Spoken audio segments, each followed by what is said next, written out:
रणदीप सिंह सुरजेवाला और कुमारी शैलजा से बेशक से कांग्रेस हाईकमान ने इस्तीफा ना लिया हो, लेकिन अब जिस प्रकार से उनको जिन राज्यों का प्रभारी यानी कि उनको प्रभार दिया गया है, उससे अच्छा था कि वो इस्तीफा दे देते या फिर कांग्रेस हाईकमान उनसे इस्तीफा ले लेता।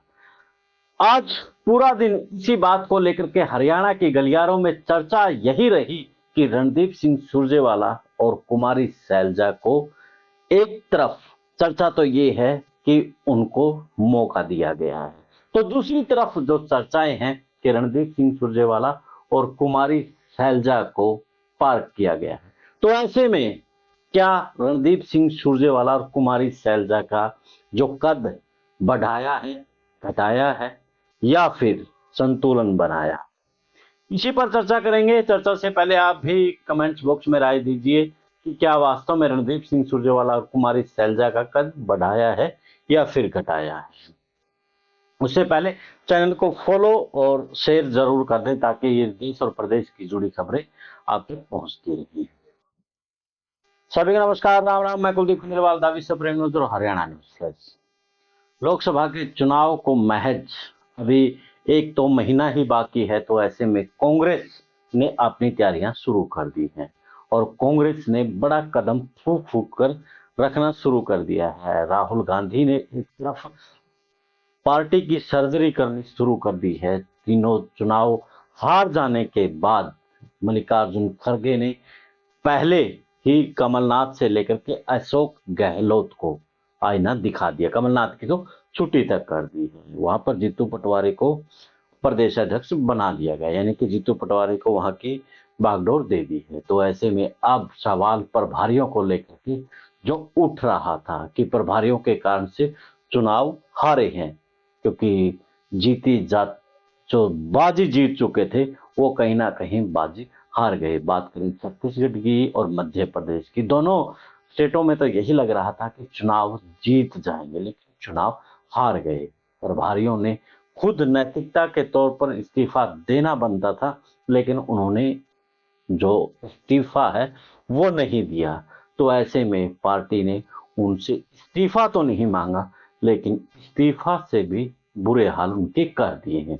बात करें पहले रणदीप सिंह सुरजेवाला की। रणदीप सिंह सुरजेवाला पहले मध्य प्रदेश के प्रभारी होते थे, उससे पहले कर्नाटक के प्रभारी थे। कर्नाटक जीतने के बाद खबरें सोशल मीडिया और मीडिया में यही चलाएगी कि उनका कद बढ़ गया है उनके चुनाव जीतने के बाद।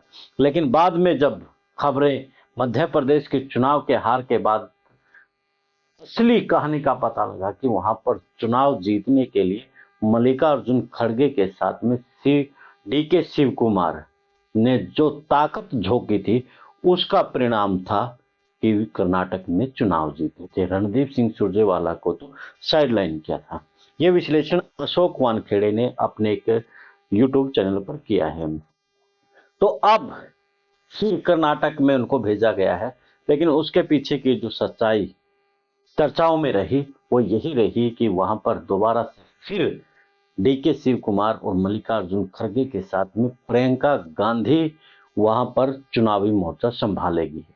रणदीप सिंह सुरजेवाला तो महज एक प्रभारी के तौर पर दिखावट के नाम पर वहां पर रहेंगे। तो इसी प्रकार कुमारी शैलजा के साथ भी कांग्रेस पार्टी ने यही किया है। उत्तराखंड में महज 4 सीटों की लोकसभा है, तो छत्तीसगढ़ में उसे अच्छा काम करने की उम्मीद थी कि वो स्टेट जितवा कर देगी, लेकिन वहां चुनाव ऐसी चीजें हुई जो देखती रहेगी।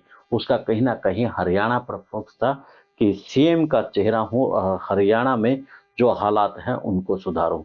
ना वो छत्तीसगढ़ को संभाल पाई, ना ही वो हरियाणा को बेहतर ढंग से संभाल पाई। तो ऐसे में छत्तीसगढ़ हाथ निकलने के बाद कांग्रेस ने अब उन्हें उत्तराखंड की जिम्मेवारी दे दी है। उत्तराखंड में 4 लोकसभा सीटें हैं, तो ऐसे में अंदाजा यही लगाया जा सकता है कि कहीं ना कहीं कुमारी शैलजा को भी अब पीछे किया गया है। इसके बाद बात करें दीपक बावरिया की, तो दीपक बावरिया को हरियाणा के साथ में दिल्ली की भी कमान दी गई है। और दीपक बावरिया वही हैं जिन्होंने मध्य प्रदेश उस वक्त में चुनाव जितवाया था जिस समय में हालात कांग्रेस की अच्छी नहीं थी। बाद में चुनाव जीतने के बाद आरोप प्रत्यारोप दीपक बावरिया पर लगे थे, लेकिन चुनाव तो जितवा दिया था। उसके बाद आरोप लगे, प्रत्यारोप लगे। अब उस बात से यही क्लियर हो गया कि दीपक बावरिया की रणनीति से मध्य प्रदेश जीता गया था। अब दीपक बावरिया नहीं थे वहां पर, तो इसलिए चुनाव हार गए। अब हरियाणा और दिल्ली की जिम्मेवारी दीपक बावरिया को दी गई है। तो प्रियंका गांधी को भी यानी कि यूपी से हटा दिया गया है, क्योंकि वहां पर हालात खराब हुए थे चुनाव के वक्त। तो प्रियंका गांधी अब हिमाचल के साथ में जहां पर भी जरूरत पड़ेगी वहां की कमांड संभालेगी। तो आप देखते रहिए विश्व प्रेम न्यूज और हरियाणा न्यूज फ्लैश। कमेंट्स में आप राय जरूर दीजिए। ये जो विश्लेषण है इसमें आप अपनी राय क्या रखते हैं। देखते रहिए विश्व प्रेम न्यूज और हरियाणा न्यूज। मुझे दें इजाजत। जिंदाबाद।